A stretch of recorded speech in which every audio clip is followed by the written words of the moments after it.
And thank you for joining us on KGW Plus. I'm Tim Gordon. Chris McGinnis will join us in just a moment for a first look at your weather, but we're going to start with this afternoon's top stories.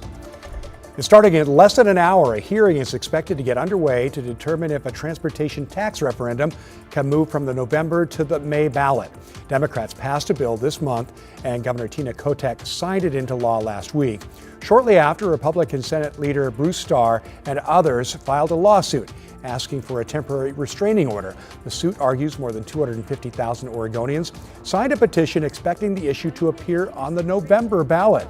Republicans claim moving it changes the rules after the referendum had already qualified. That hearing expected to get underway at 1 o'clock in Marion County. Crews are working to figure out what started a fire at Elephant's Delicatessen in northwest Portland this morning. Crews responded around 1 a.m. Officials say the blaze was hard to fight, forcing crews to pull firefighters off the roof and out of the building at times due to safety concerns. Elephant's CEO tells us the fire started outside the building before tearing through the business. It's unclear how much damage was done, although it appears to be pretty extensive. They're still waiting to hear what started that fire. Portland State University is facing a financial crisis this afternoon. The school's president says several departments could be reduced or eliminated as the university faces a $35 million budget shortfall over the next 2 years. University officials say the deficit is due in part to lower enrollment, rising costs, and limited state funding. In a letter to the faculty union, President Ann Cudd said the list of potential cuts came after careful deliberation, but stressed nothing is final.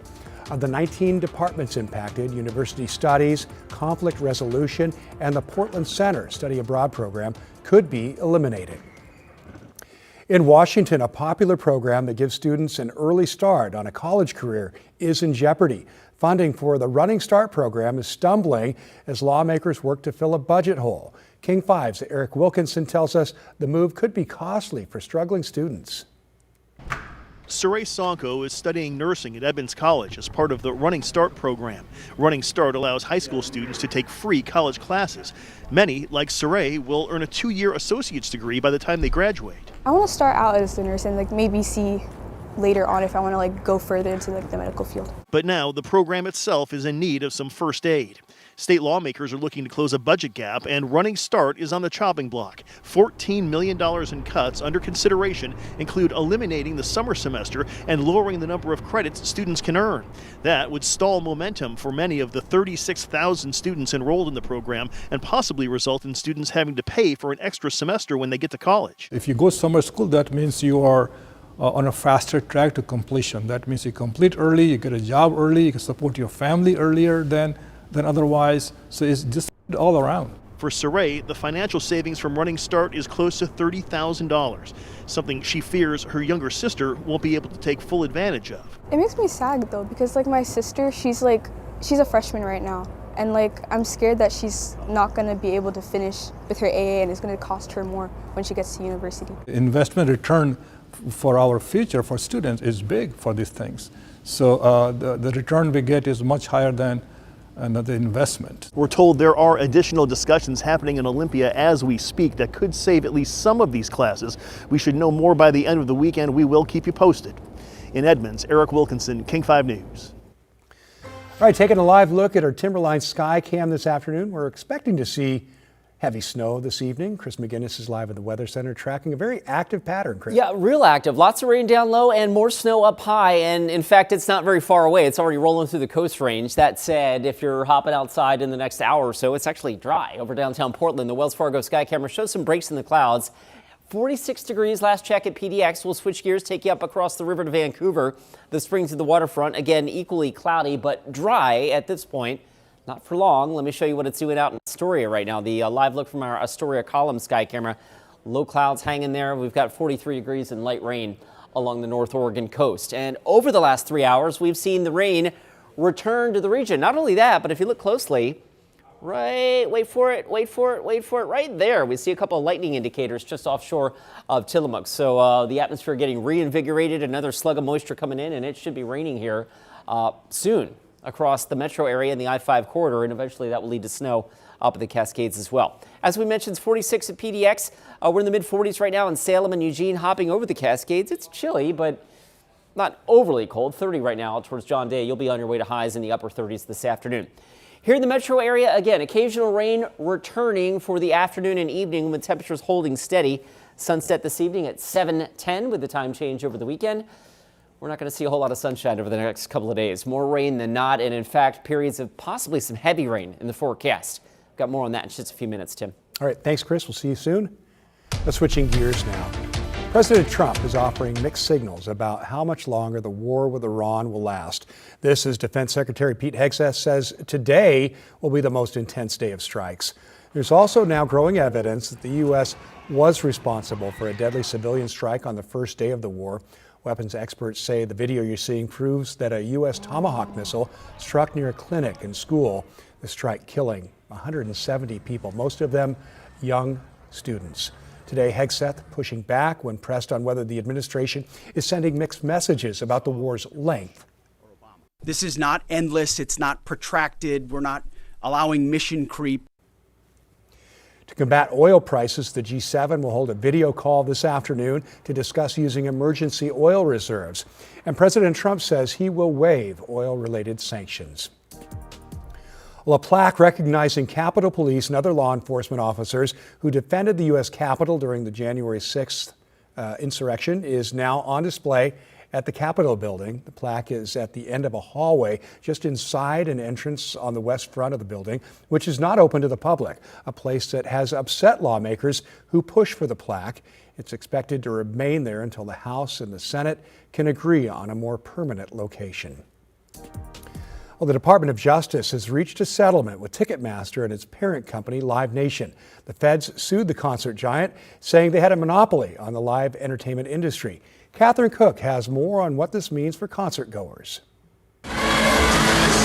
Fans pay big bucks to see their favorite shows, but the Department of Justice says the way Ticketmaster and parent company Live Nation had been driving up consumer prices is illegal. So 2 years ago, under the Biden administration, they filed an antitrust lawsuit, hoping to restore competition to the market, in part by separating Live Nation from Ticketmaster. Live Nation often sacrifices profits it could earn as a venue owner by letting its venues sit empty, rather than opening them to artists who do not use Live Nation promotion services, even during peak concert season. But on Monday, DOJ attorneys and Live Nation Entertainment announced they'd struck a deal, at least with some states, to lower ticket prices for consumers and end an illegal monopoly over live events. Under the proposed settlement, Live Nation would divest from at least 13 amphitheaters nationwide. They would also have to allow a mix of ticket vendors for some venues and pay a $280 million fine. Versus the $33 billion that they made last year, drop in the bucket. That's billion with a B. Portland attorney Robert Parker Jr. filed his own lawsuit against Live Nation about a year before the feds filed theirs. He represented We Are Live Entertainment, which says Live Nation cost their artists millions of dollars. Parker says the states that settled with Live Nation handed the ticket giant a win. What should have probably happened in terms of divestiture was clearly not significant enough. Several states agree, including Oregon and Washington, which announced they'll push ahead with the lawsuit. On Monday, Oregon AG Dan Rayfield criticized the DOJ for settling, saying, Oregonians deserve a fair marketplace. We will continue to support the coalition of states committed to holding Live Nation accountable, protecting consumers, and restoring real competition to the music industry. And maybe the remaining states that are not signing off will be able to extract some further concessions in their particular geographical regions of the country. Catherine Cook, KGW News. Still ahead on KGW Plus, as millions of travelers hit the road for spring break, rising gas prices are putting extra pressure on vacation budgets. But first, a Portland designer is making sure the rivalry between the Ducks and the Beavers isn't forgotten. That story's in 2 minutes. I'm Matthew Herchick, new morning anchor at KGW. I'm a huge sports fan, and I know I might be from the Buckeye State, but I'm excited to explore what the Rose City has to offer. I want to make sure you're prepared for the day, whether it's bringing you breaking news or sharing those inspirational stories that make you smile. We've got you covered. Because when news moves fast, you need a team that moves with you. Make the move to Portland's #1 streaming newscast, Sunrise, weekday mornings from 5 to 9, anywhere you watch.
We have now issued a weather impact alert. We could expect conditions in some parts of our area to change drastically pretty soon, right? And very quickly, yeah.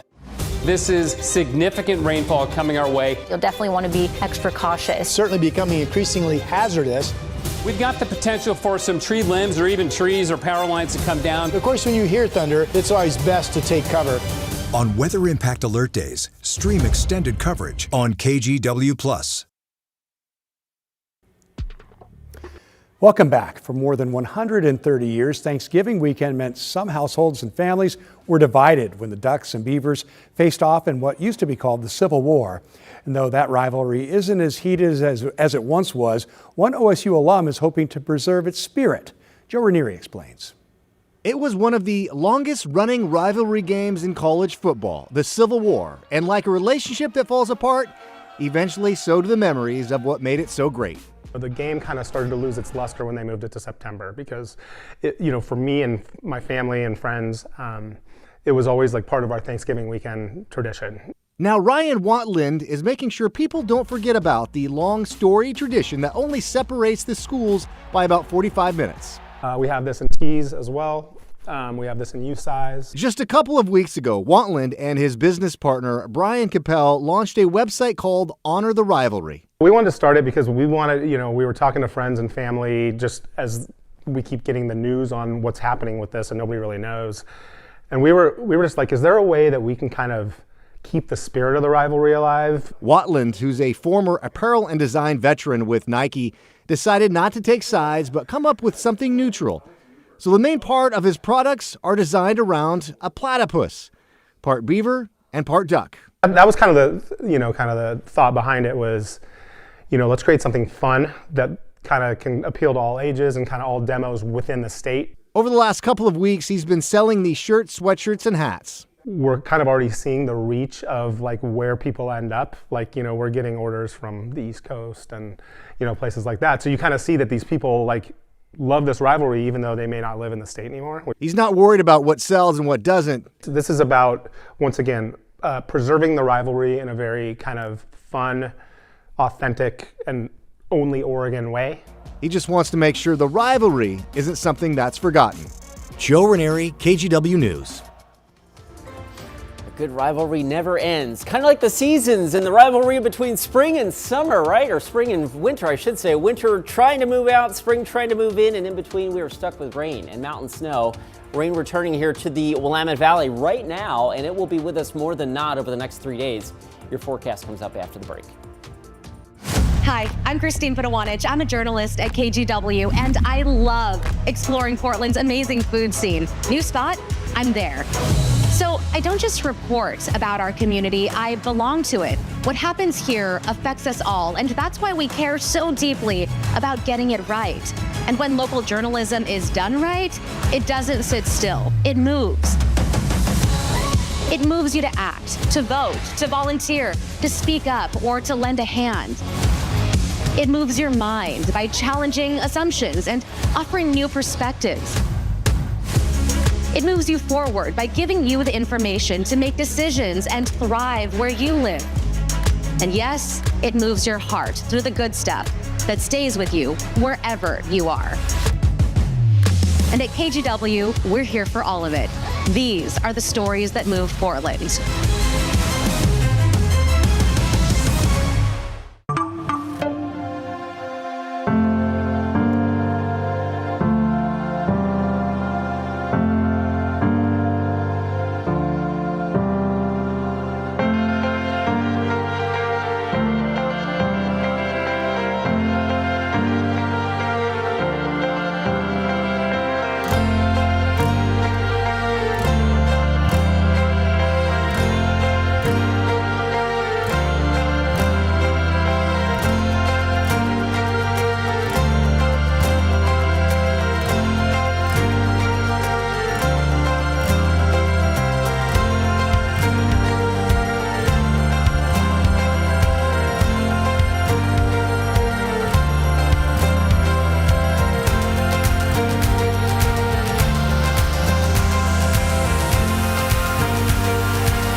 The KGW Great Food Drive is going on right now, and we need your help to collect enough donations to provide more than 1 million meals to local people and families in need.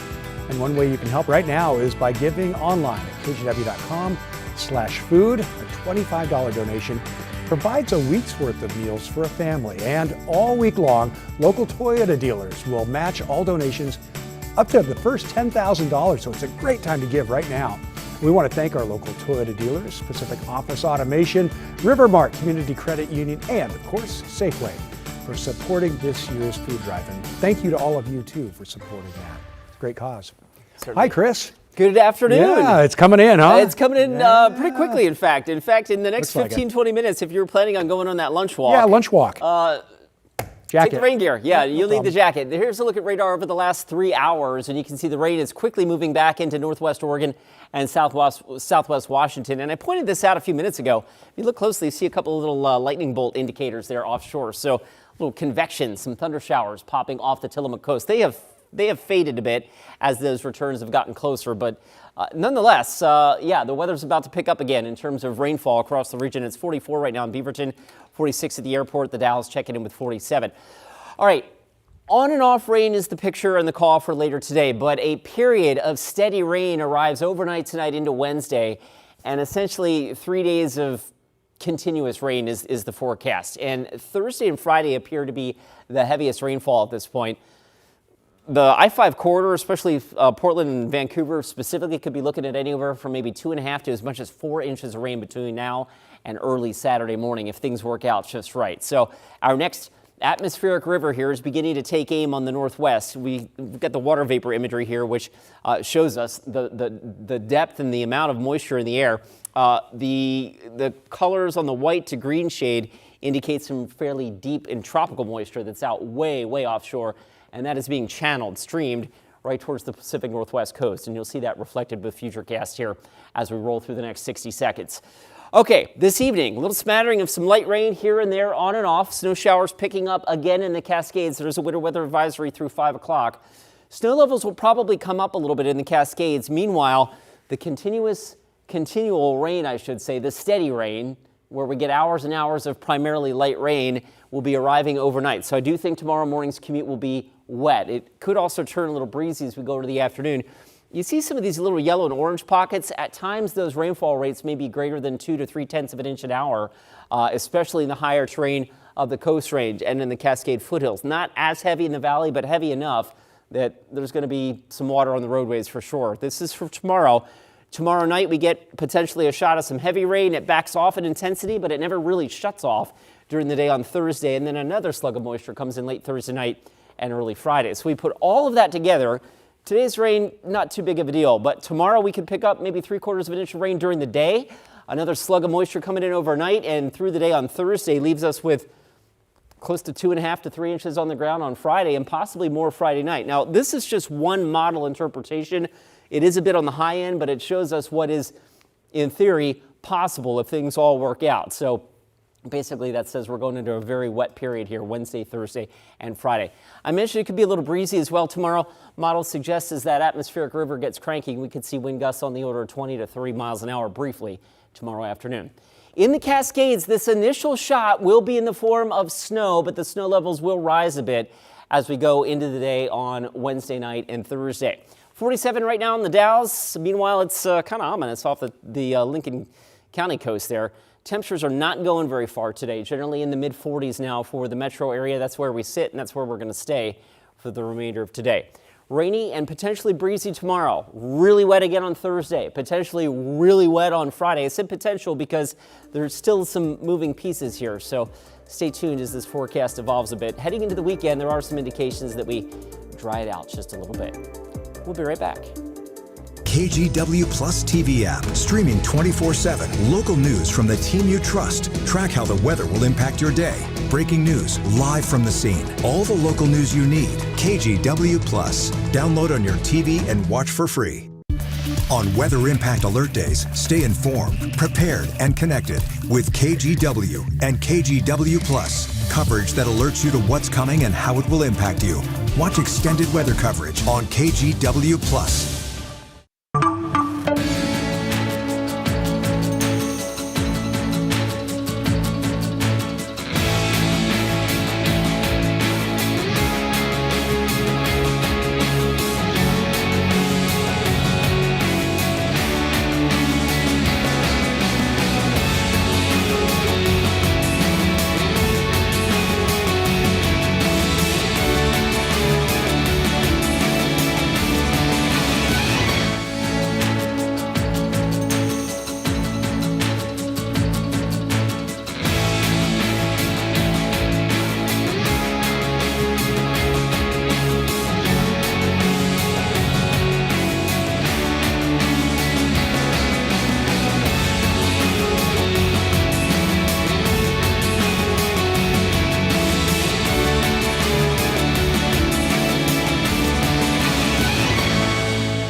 I'm Trina Green, morning anchor at KGW and new dog mom to this sweet guy. Meet Barry.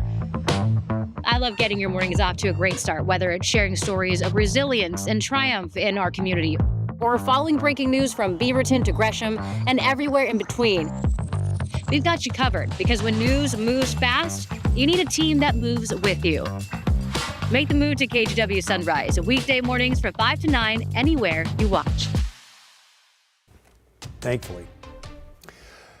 If you're planning on hitting the road for spring break, we will make you, I would think we're not in the right spot, are we? I guess we are. Okay, well, you may find yourself paying a pretty penny price for gas.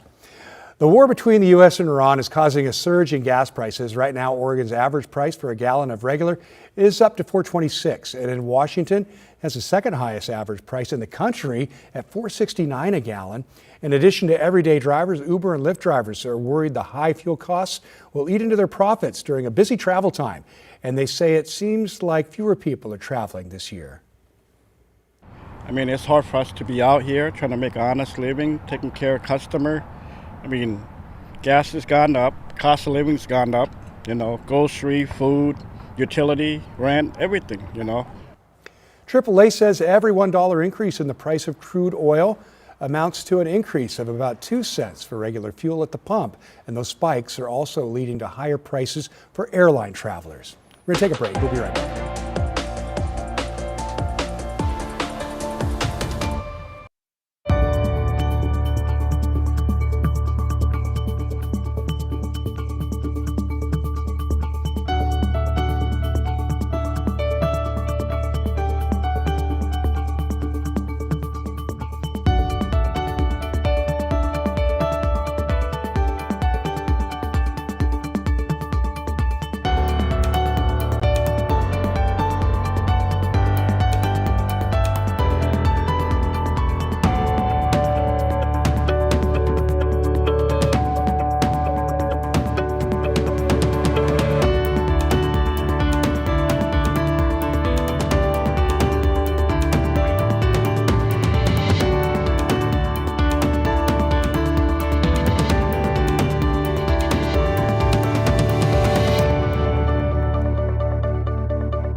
The KGW Plus TV app, streaming 24/7. Local news from the team you trust on your time. Track how the weather will impact your day. It's certainly becoming increasingly hazardous. Extended, continuous coverage of breaking news live from the scene. That snowpack is still heavy. Go deeper with in-depth interviews and exclusive reporting. All the local news you need, live or on demand. KGW Plus. Download on your TV and watch for free. The KGW Plus TV app, streaming 24/7. Local news from the team you trust. Track how the weather will impact your day. Breaking news live from the scene. All the local news you need. KGW Plus. Download on your TV and watch for free. On Weather Impact Alert Days, stay informed, prepared, and connected with KGW and KGW Plus. Coverage that alerts you to what's coming and how it will impact you. Watch extended weather coverage on KGW Plus. All right, Chris is back with a look at the weather. Rain's moving in. Yes, it is. Right now, let's get the radar over the last 3 hours. You can see the progress that latest round of rain has made. It is snowing in the Cascades, and it will snow pretty good there for a little while, at least up on Mount Hood and at the Cascade ski resorts. Tomorrow's going to be a wet day, really wet. Breezy, wet, just kind of gnarly, I think, on the road. Same story Thursday and potentially Friday as well. We'll hope to get a break on Saturday. That's not etched in stone, though. There's still some wiggle room in that 7-day forecast, so stay tuned. Okay, we will. Thanks, Chris. And a reminder, we've added more live news to KGW Plus. Tune in to Sunrise exclusively on KGW Plus from 7 to 9 a.m. and later tonight at 5:30 as well. We hope to see you then. We also hope to see you at 4 o'clock on KGW. Have a great day.